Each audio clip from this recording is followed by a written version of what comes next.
Separating expectations from outcomes so that you try your hardest and you feel good no matter what happens. Welcome in, much love, Trev here. Something that I've learned a lot from Magic tournaments and something that also applies a lot to relationships, a little bit of mixing of subjects here on multiple channels. So I want to talk to you about that. If you're watching this from my Travis Wizard channel, you should check out my Travis Woo channel. A lot of my content is like this, audio.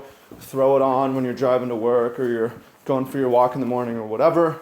If you're on my Travis Woo channel, whatever, welcome in. Much love, Trev. If you want to talk about this, help you guys do better when you set out to accomplish projects, when you put yourself out there and try to go for it, and when you're trying to manage a variety of relationships. I don't just mean romantic, I mean friends, I mean business, I mean employee, employer, and so on. If you practice this, it will help a lot. So let me talk about how I came to this idea a little bit. So Magic tournaments, traveled to many of these, and you're always trying to get a certain record. There's a chance of winning and getting a bunch of cash and qualifying and flying to other events. And also, once you become a pro level, you need a certain number of points. So you start flying to events, not for the cash, but just for a finish so that you can get the points, so that you can continue. When I was younger, I did not do a very good job of separating my expectations from my goals and my hopes and my dreams. So I would expect to win. And when I didn't win, and things were below expectation, I would have emotional problems. I'd have crashes. One of my first pro tours, I started the day 7-1. After day 1, I was expecting to make money, expecting to top it, expecting to do well tomorrow. And in the second day, I was 2-5 going into the last round, playing for cash, and lost that round. Went from the top of the pack to falling out of making anything. And that was pretty devastating because I was really high hopes. I thought this was my chance. And then it didn't happen. So, and we're going to tie this back into relationships as well. But what I learned was, I need to have a different expectation. My expectation should be for my own conduct. I'm going to try my hardest. I'm going to continue even if I fail. I'm going to persist. I'm going to be grateful.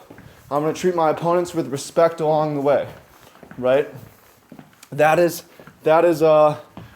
are expectations that I can control. If I don't reach those expectations, I should be mad too. Those are things that I should be able to do. My goals are going to be, I'm going to build something awesome. I'm going to have fun along the way. My goal is to top it, win the event. My goal is to be a winner and qualify. And my hope beyond that, because I'm separating this as well from my goal, my hope is that I made a difference. My hope is that what I did was worth it for others, right? I don't expect that to make a difference, that what I did was helpful for others. I don't expect that I'm going to win and that I'm going to do very well. I only expect that I'm going to try hard. I have a goal, and here's the thing as well, like when you do this, it's not that you necessarily have low expectations.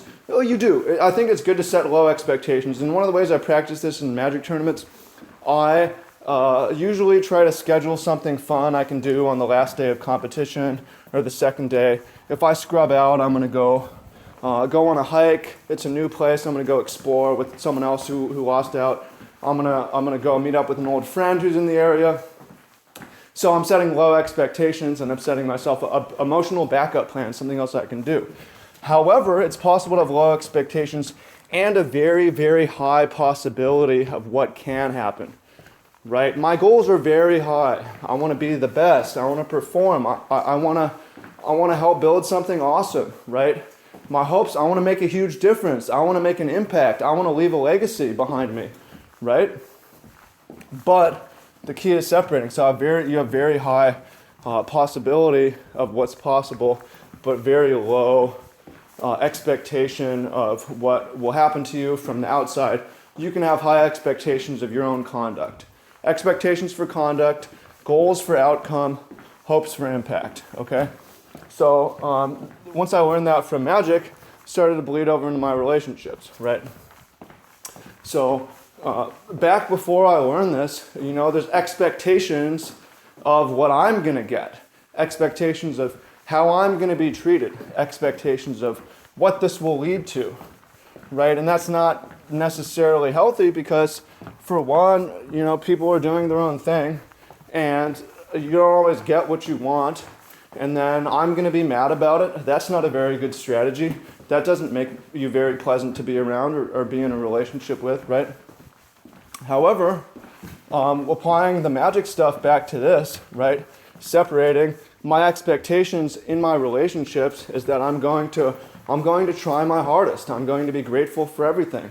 I'm going to treat everyone with respect, right? I should be able to do that. I don't have an expectation of being treated with respect. I don't have an expectation of being loved. I don't have an expectation that other people are grateful for me. I can't control that. I want to have more control over my expectations. For me, things that I can do, right? My goals are that it's awesome and build something awesome and that it's worth it and good things come out of it, right? And that a very high possibility of what could happen, right? But I don't expect that. And then I hope to make a difference, and with that, I hope that I'm loved, and I hope that I'm respected, and I hope that people are grateful for me and what I've done. But that's just a hope. That's not an expectation. So what ends up happening when you apply these are, you come from a more place of humility and gratitude and hard work and just trying to make a difference.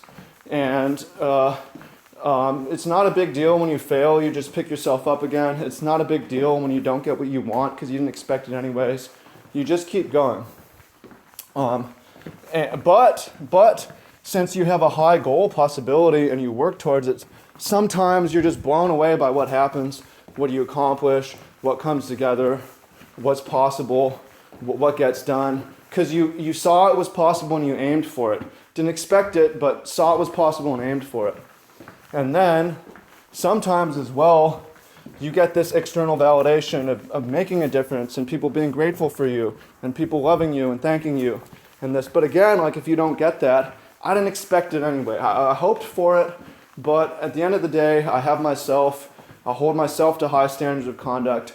I'm going to work hard. I'm going to try my hardest. I'm going to get back up when I fall. I'm going to be grateful and treat people with respect. Very simple. So I wanted to share that with you. And when I do these videos, there's always an important exercise. I want you to be able to apply it. It's not just about me. Think to yourself. Think about, are you differentiating between your goals and your expectations, your goals, and your outcomes? Your expectations, your goals, and your hopes. Are you differentiating them? You should be specific and split them up. And you can write it down for various things that you're doing. Magic tournaments, if you're doing that.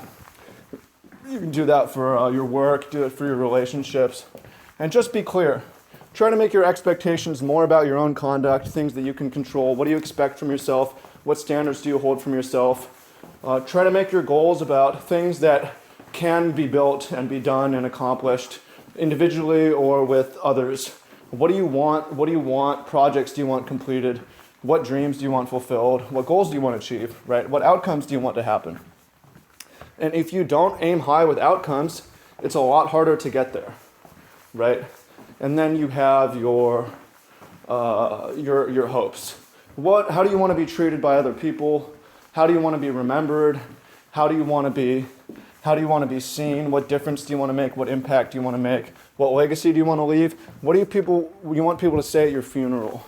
Or how do you want people to treat you along the way, right?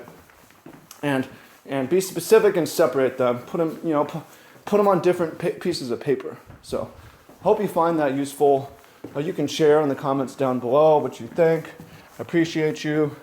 Much love. I look forward to hearing what you have to say. And speak soon. Peace.